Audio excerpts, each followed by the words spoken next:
이 지금 야권 통합의 성사 여부도 향후 총선 전국에 미칠 아주 중대 변수가 아닌가 이렇게 생각이 되는데요. 네. 어떻게 보면 야권 통합이 지지부진한 것 같으면서도 상당히 속도전으로 들어간 거 아닌가 하는 생각도 들어요. 지난 31일 날 네. 지금 이 통합을 주도하고 있는 혁신통합위원회 혁통이라고 박형준 교수가 그 공동위원장인가를 맡고 있죠. 위원장을. 거기서 대국민 보고대회를 하고 중도 보수 대통합 신당 출범을 지금 정식 선언을 했죠. 네. 아직은 새 보수당과의 그런 협상, 한국당과의 협상이 지금 진행 중입니다만 어떻게 보면 개문발차를 했는데 네. 지금 상황으로 봐서는 이달 중순까지는 신당 출범이 되지 않겠나 그렇게 보여지는데 이 신당 출범이 어떨 것 같습니까? 총선 전국에 미치는 영향이랄까요? 이런 것들이 좀. 저는 이번 선거에 있어서 가장 중요한 이슈라고 한다면은 이 검찰 관련 이슈가 저는 제일 클 수밖에 없다. 왜? 경제안보 북한 가지고 결판이 안 나는 그런 상황이거든요. 왜냐하면 특정한 경제 문제가 있다. 또는 북한 이슈에서 아주 민감한 게 있다. 이러면 영향을 미치지만 오히려 윤석열 검찰총장이 이번 총선의 중심에 있고 우리가 또 일부에서 말씀을 드렸지만은 윤석열 검찰총장이 유력 대선 후보로 떠오른 이유가 바로 검찰이 벌집 쑤셔 놓았기 때문이거든요. 이게 총선에 미치는 영향이 클 수밖에 없다. 왜? 총선 이후에는 또 공수처가 등장하지 않습니까? 과연 그 이슈를 어떻게 되냐? 우리 국민들은요. 지난 국회에서 패스트트랙 공수가 통과되는 거는 납치를 못했다고 이제 판단을 하지만 특히 이제 보수 유권자들은 이들은 투표로서 이것 자체 본인들의 이 판단 또 의견을 전달하게 될 겁니다. 그런데 여기서 핵심은 뭐냐? 그런 상황인데 또 하나는 이제 신종 코로나 바이러스도 있긴 합니다만 그런데 모든 조건이 여하튼 이슈들을 중심으로 해서 움직인다 하더라도 결과적으로 여당은 범진보 진영에서 정의당과 함께 후보가 한 명이다. 그런데 보수가 여러 명 나와버리면 지는 거거든요. 말 그대로 보수가 분열되면 안 되는 대결 구도는 필패입니다. 이런 처절함과 절박함 때문에 박형준 혁신통합추진위원회 위원장이 나섰다고 봐야 될 거예요. 그렇죠. 그런데 결과적으로 여기서 가장 중요한 것은 저는 이 절박함 때문에 지금 통합 논의는 아주 활발하게 이루어질 수밖에 없다. 왜? 총선에 나가서 한 명이라도 더 당선시키기 위해서는 보수 진영에서는 또 중도 보수 진영에서는 이럴 수밖에 없는 것이거든요. 근데 저는 핵심은 이렇다고 봅니다. 최근에 관련된 조사 결과들을 보면은 오히려 시너지 효과가 잘 안 나오거든요. 안 나옵니까? 그 이야기는 결과적으로 뭔가 손에 잡히는 중요한 기준이 나와야 지지층들은 움직일 수가 있다. 왜? 각 당의 이 보수 중도라고 할 수 있는 지지층들을 모으면 대등해지거든요. 그런데 그것은 뭐냐? 결국은 공천 문제입니다. 내가 지지하는 후보가 당선이 안 될 거다. 기회마저 얻지 못한다 생각하면 지지층들 사이에는 시너지 효과가 안 통합니다. 결국에는 아무리 온갖 논의를 다 하더라도 가장 중요한 것은 전진 또 여러 가지 세력 우리 공화당이 들어오니 많이 안철수 전 대표 그런데요. 우리 공화당도 모두 그렇고 어차피 정당 투표는 각자 하게 돼 있지 않습니까? 이거는 문제가 하나도 없어요. 왜? 정당 투표는 각 정당별로 어떻게 받도록 돼 있는 것이고 비례 위성정당이 나오든 말았든 그것은 각 정당별로 됩니다. 그런데 지역구는 전혀 다른 문제거든요. 그래서 지역구에 한해서는 모든 걸 다 내려놓자. 그래서 통합 공천 기준이 나와버리면 이거 되는 겁니다. 거기서 마련을 모든 정당이 동의할 수 있는 조금씩은 양보하겠지만 공정한 그런 바로 그겁니다. 기준이 딱 제시가 그렇습니다. 되면은 이게 범중도 보수 진영 공천 계획, 공천 추진단 이게 핵심입니다. 공간이 만들어졌어요. 아니 자유한국당 다 각각 공천을 하면 상관없습니다. 그 사람들이 다 모여서 한 번 더 공천을 하면 되는 거죠. 한 번 더 경선을 내서 거기에서 최종 승자가 정해지고 그 사람이 출마를 하는 겁니다. 그러면 적어도 여기에 동의했던 것은 4+1이 그렇게 해서 패스트트랙에서 통과된 거 아닙니까? 그것처럼 여기가 3+2가 됐든 4+2가 됐든 여기에 우리가 최종 공정하게 최종 경선에서 중도 보수 진영에서 당선이 되면 경선에서 이기면 이 사람은 우리가 다 그쪽에다 선거운동 공동으로 해주고 표를 몰아주자. 이거 되는 것이거든요. 그렇게 하면 되기 때문에 저는 지금 가장 중요한 게 보수 통합, 중도 보수 통합 신당이 만들어지는 데서 핵심은 저는 공천이다. 그리고 이것은 박근혜 전 대통령의 문제도 아니고 이 공천의 기준에 누구나 동의하느냐. 특히 이제 현역들이 내려놔야 되는 거죠. 이게 저는 핵심으로 보입니다. 그래서 지금 아까 얘기한 대로 윤석열 총장이라든가 신종 코로나 바이러스 이런 것은 외생 변수입니다. 그렇죠. 생각지도 않았던 외생 변수인데 내생 변수 안에서 가장 중요한 두 가지 과제는 말씀하신 대로 하나는 야권 통합이고 하나는 혁신이거든요. 혁신이 바로 공천입니다. 바로 그렇습니다. 예, 혁신을 해야 한다 이거예요. 네. 지금 같은 사람 정도로 이 선거에 나가고는 이길 수 없다. 그러니까 물갈이 정도가 아니라 판갈이를 해야 한다. 판을 맞습니다. 완전히 바꿔야 한다. 그 얘기 아닙니까? 예. 그런데 지금 어쨌든 이 범중도 보수 통합 신당 에 참여하는 제 정당들 그러니까 뭐 한국당, 새보수당, 새로운보수당, 또 전진당, 이현주의 또 뭐 장기표의 국민의 소리당 그리고 500여 시민사회단체들이 지금 참여를 하고 있는데 가장 역시 중요한 것은 황교안과 유승민 두 사람 간의 협상 그러니까 한국당과 새보수당 간의 지금 물밑 협상이 계속되고 있는데 결국 그 내용도 보면은 따지고 보면은 지분 문제가 아닌가. 그래서 이번 주 중에는 아마 두 사람이 황유의 담판이 최종 담판이 이루어지고 그게 야권 통합이 이루어지느냐 안 이루느냐 뭐 대통합까지로 가면 안철수까지를 포함하는 대통합까지를 가면 더 좋겠지만 그것까지는 좀 어려울 것 같은데 중통합이라도 이루려면은 이번 주 중에 담판이 이루어져야 하는데 어떻게 보세요? 저는 또 하나는 유승민이 같은 경우는 이번의 경우 좀 한번 백의 정권 하든가 아니면은 꼭 진출을 하고 싶다 하면 수도권 험지로 나오면 어떠냐 그런 생각도 저는 해요 개인적으로. 그러면은 그동안 반탄핵 그쪽에 있었던 분들은 상당히 그래도 어느 정도 수용이 되지 않을까 하는 생각이 들어요. 유승민 때문에 안 된다는 사람이 너무 많으니까. 중요한 지적을 해주셨어요. 그러니까 우리가 차기 대선 후보로 나섰던 인물은 사실 우리 정치에 매우 중요한 역할을 하는 사람들이고 기대감을 많이 먹고 있습니다.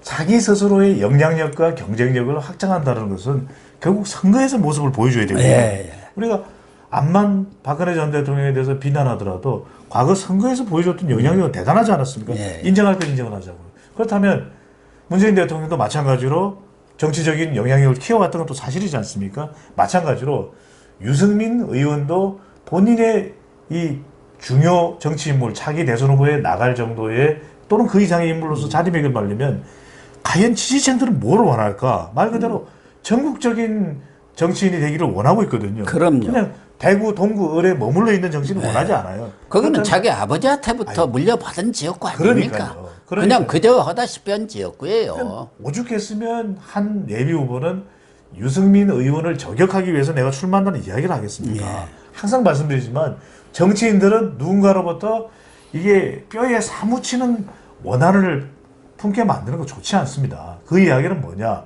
본인이 좀 더 웅지를 품고서 수도권에서 나오고 또 전국적으로 기득권을 내려놓는 모습. 심지어는 말씀하셨던 대로 수도권 험지에 나가겠다. 그것도 안 된다면 나는 모든 걸 내려놓겠다. 지분도 그렇게 요구하면 안 됩니다. 요구하면 안 됩니다. 30%를 어떻게 요구합니까? 아니 그리고 지금 자 이게 지금 저는 현역 의원들의 정말 이게 반성이 없다라는 거는 그런 사태가 일어났으면 모든 걸 다 내려놓는 거예요. 말 그대로 우리가 어떤 문제가 생기면은 전 직원들이 일괄 사표 내지 않습니까? 제출하지 않습니까? 왜 정치권에는 그런 게 없냐는 거죠. 그러니까요. 그래서 일괄 사표를 다 내는 겁니다. 그럼 모든 사람들이 동등해지는 것이죠. 그죠? 사표를 받았으니까. 저는 이것부터가 돼야 된다는 겁니다. 모든 나의 기득권을 다 당에다 반납하고 당들은 그것을 다시 통합추진위원회에 반납을 하면 다 내려놓는 거예요. 결국 핵심은 공천입니다. 그걸 통해서 나도 겸허히 공정한 조건에서의 경쟁을 수용하겠다. 그러면 뭐가 문제입니까? 문제입니까? 그러니까 또 김영호 지금 한국당 선대위원장입니다만 이제 새 신당이 발족이 되면은 뭐 새 신당의 선대위원장으로서 지금 김영호 선대위원장에 대해서 뭐 비판적인 사람은 거의 없는 것 같아요. 그래도 좋아요. 현재로서는 최적의 인물을 골랐다. 그러면은 신당에서 또 몇 사람 더 선대위원에 추가될 수도 있는 것이고 거기서 합리적인 공천 룰을 딱 내놓고 맞습니다. 또 뭐 김영호 선대위원장도 그러죠. PK가 희생을 해야 한다. 그동안 잘 영남권에서 다선 뭐 이렇게 편하게 정치인 했으니까 그렇게 지금 이야기하고 있잖아요. 다 맞는 얘기예요. 저는요. 아예 일체 현역 국회의원들은 저는 공천관리위원회의 관리위원회에서 다 빼야 돼요. 그래서 공관위장하고 외부 인사들이 철저하게 각서를 쓰고 우리는 선거에 출마하지 않겠다고 했지 않습니까? 네. 나는 거기에 현역 의원이 왜 들어가 있습니까? 공천관리위원회. 지금은 비상시국인데 그럼 다 나오세요. 거기에 누구 총장 뭐 있을 필요가 없는 겁니다. 김용호 관리위원장이 철저하게 정말 안에서 어느 누구도 개입하지 못하도록 명백한 기준을 만드는 게 중요합니다. 이 기준에 한치도 예외를 적용하지 마라. 그러면 누가 뭐라 그러겠습니까? 여성들에게는 30% 가점, 청년에게는 30% 가점. 그러고서 어떤 통합 형태가 갖추어지더라도 우리는 이거 다 적용하겠다. 기득권 안 주겠다. 그러면 여기에 반발하는 사람 누가 있습니까? 이현주 의원 여기서 반발하겠습니까? 못하죠. 반발하면 자기가 죽는 거예요. 그런데 저는 계속해서 꼼수를 쓰는 겁니다. 어떻게 하면 내 걸 좀 더 가져갈까? 저는 그러니까요. 일체 저는 그래서 선거연대니 어쩌니 뭐 총선에 나가서 후보 단일화 그거 다 안 되는 필요 겁니다. 없는 이야기입니다. 필요 없는 이야기고요. 그리고 새로운 보수당도 그게 뭐 지금 하태경 책임 대표 다 있는데 본인이 설사 공천 못 받는 한이 있더라도 명백한 그게 내 걸 내려놓는 것이 보수 통합이지 내 거는 다 가져갈 테니까 나는 공천 무조건 받아야 되고 다른 사람들만 좀 저기 어떻게 혁신하시오. 말이 됩니까?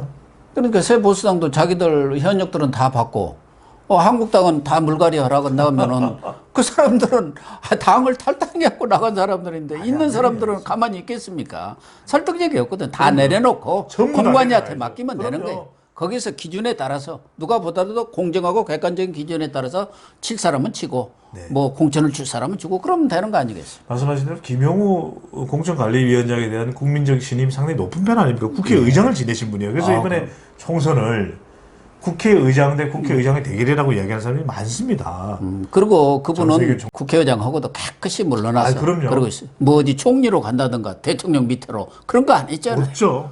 요 책도 내가 그래서 여기다 그 그러니까 중간에다 갖다 놨습니다. 책을 이 한번 책 우리가 좀- 술탄과 황제를 김영호. 뭐 유튜브에서는 공개를 해도 되잖아요. 저는 이 책을 보면요. 이분이 얼마만큼 삶을 치밀하게 살아왔는지를 알겠어요. 예, 그래서 내가 일부러 요 가운데다 갖다 놨습니다. 그렇죠.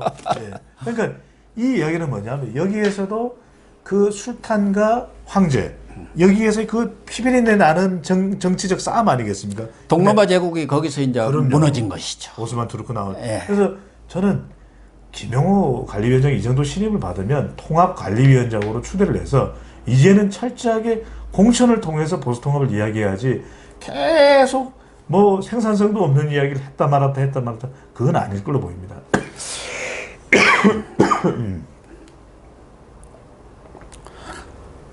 그래서 이번 주 중에 뭐 황교안, 유승민 단판 협상이 있다는데 여기서까지도 안 된다 하면은 저는 개인적으로 보면 유승민만은 빼놓고 가야 한다는 그런 입장이고 또 하나 좀 짚어볼 것은 그동안 뭐 어떻게 보면은 보수 쪽에 광화문 세력이랄까 그 집회를 아주 적극적으로 끌어오시고 또 보수 투쟁에 앞장선 분들이 말하자면은 지금 김문수 전 목사. 의원 네. 또 정광훈 목사입니다.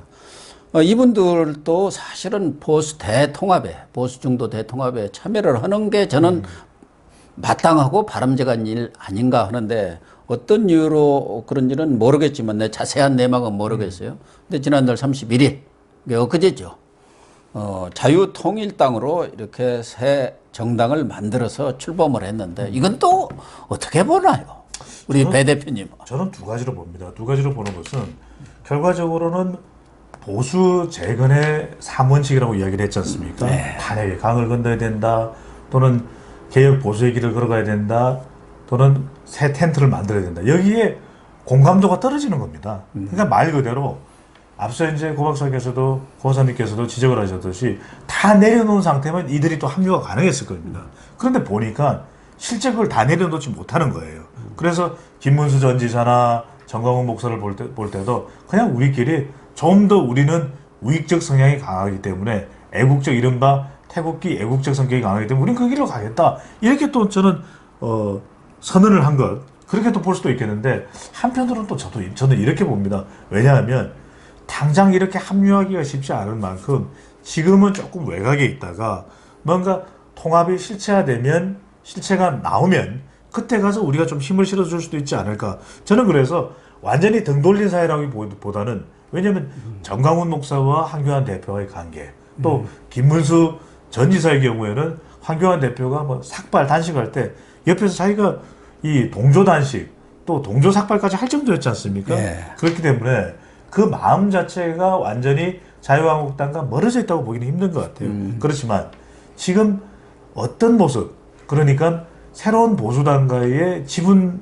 지금 다투는 모습 같은 이런 모습에 대해서는 별로 이렇게 동의를 못할 수도 있는 겁니다. 그런 만큼 완전히 뭔가 만들어지고 나면 그래서 지금은 일견 이런 선언을 통해서 등을 돌린 것처럼 보이지만 실체가 구체화되면은 나중에 한 번 더 힘을 더 얻는 형태가 되지 않을까 이런 생각을 하고요. 또 한편으로는 지금 이런 모습이 보이는 것 자체가 이른바 우리가 이야기하는 소통합, 새로운 보수당과 자유한국당, 심지어는 제가 수치는 이야기 안 합니다만은 그 조사 결과 보셨을 거예요.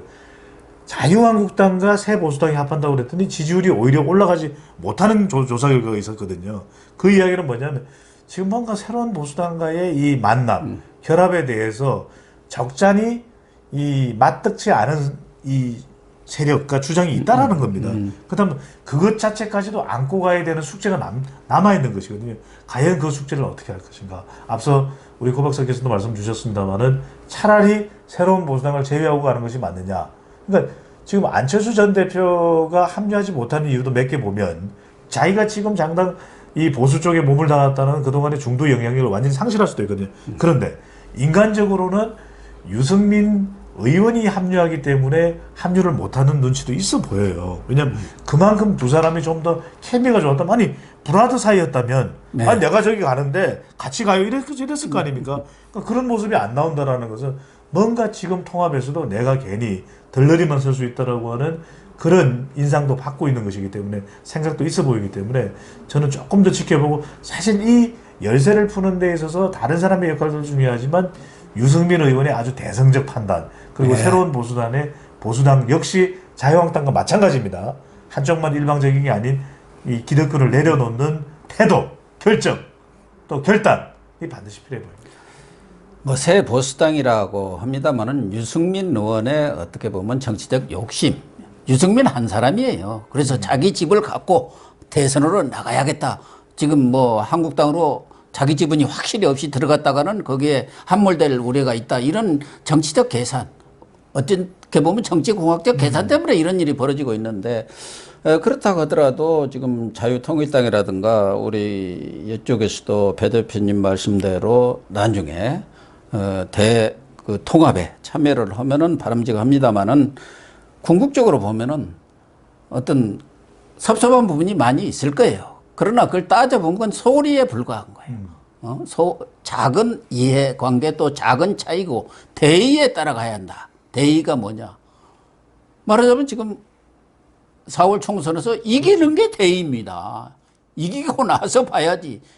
이래서 우리는 못 합치고 저래서 못 합치고 누가 보기 싫어서 못 합치고 그래갖고 지면 무슨 소용이 있느냐 이런 얘기예요. 그래서 오늘 우리가 그것을 이 말씀은 안 드릴 수가 없네요. 왜 윤석열 총장에 열광을 할까? 사람들은 봅니다.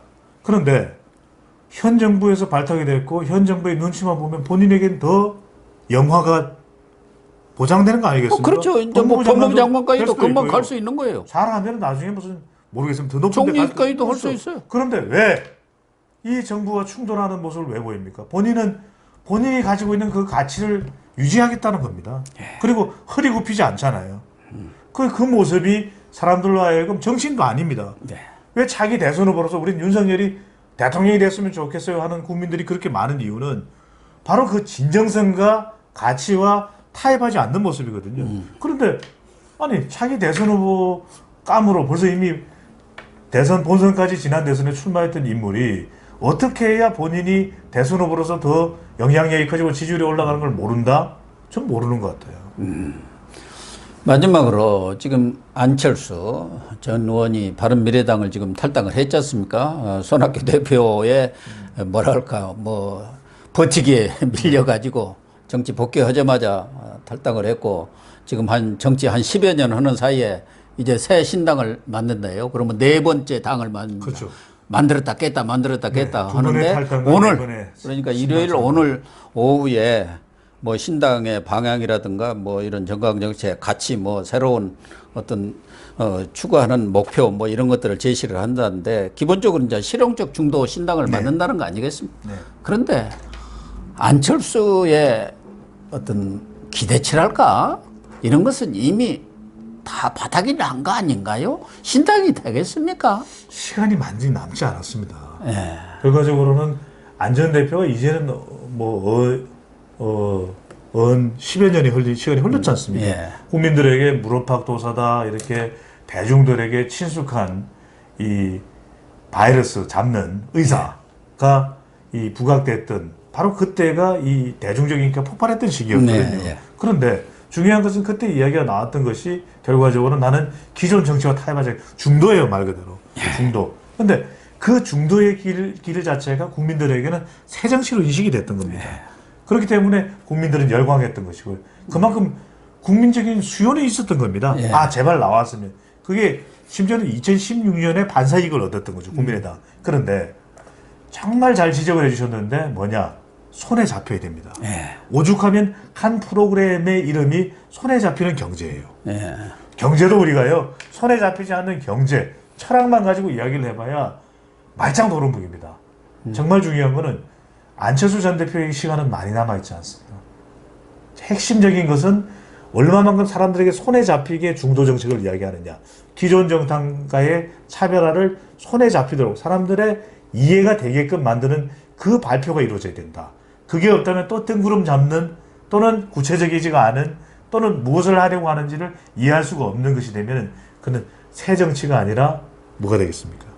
정말 헌 정치고 낡은 정치가 되는데 지금 안철수 대표가 뭐 외국에서 상당 기간 내공을 쌓고 들어왔다는데 귀국 이후의 행보를 보면은 구태 정치를 지금 반복하고 있는 거 아닌가 하는 게 제 생각이에요. 그렇습니다. 그래서 데이터 전문가로서는 저는 이런 분석을 해보는데 결국 많은 수의 지역구 의원을 배출하기는 현실적으로 어려울 거예요. 그렇다면 적어도 이 짧은 기간 내에 얼마만큼 국민들로 하여금 중도 선택지라고 하는 손에 잡히는 것을 꺼내놓느냐.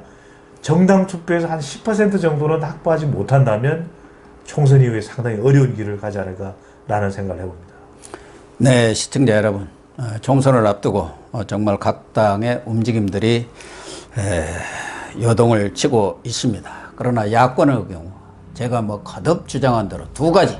하나는 야권 통합이 이루어져야 한다는 것. 또 하나는 전면적인 혁신이 이루어져야 한다는 것. 황골탈퇴된 모습을 보일 때만이 국민의 선택을 받을 수 있지 않나 그런 생각이 들고 특히 우리 국민들이 현명한 선택을 해 주셔야만이 우리 정치가 본 궤도에 오르지 않을까 그런 생각을 해봅니다. 오늘 방송 마치겠습니다. 시청해 주셔서 감사합니다. 감사합니다. 네. 사국생님도 진짜 신종 코로나 바이러스 조심하시고요. 그래. 또 애청자분들도 늘 손 씻기, 그 다음에 또 기침 예절, 또 마스크 꼭 착용하셔서 아무런 이 감염에 걱정이 없도록 반드시 잘 좀 예방을 하셨으면 좋겠습니다. 네. 진짜 신종 코로나 바이러스 다들 우리 시청자뿐만 아니라 모든 국민들이 정말 건강에 유념을 해야 할 때가 아닌가 그런 생각이 듭니다. 그런 생각을 합니다. 여러분 항상 고영신 TV 보면서 이 코로나 바이러스 예방에도 각별히 신경 써주시면 좋겠습니다. 감사합니다. 감사합니다. 예.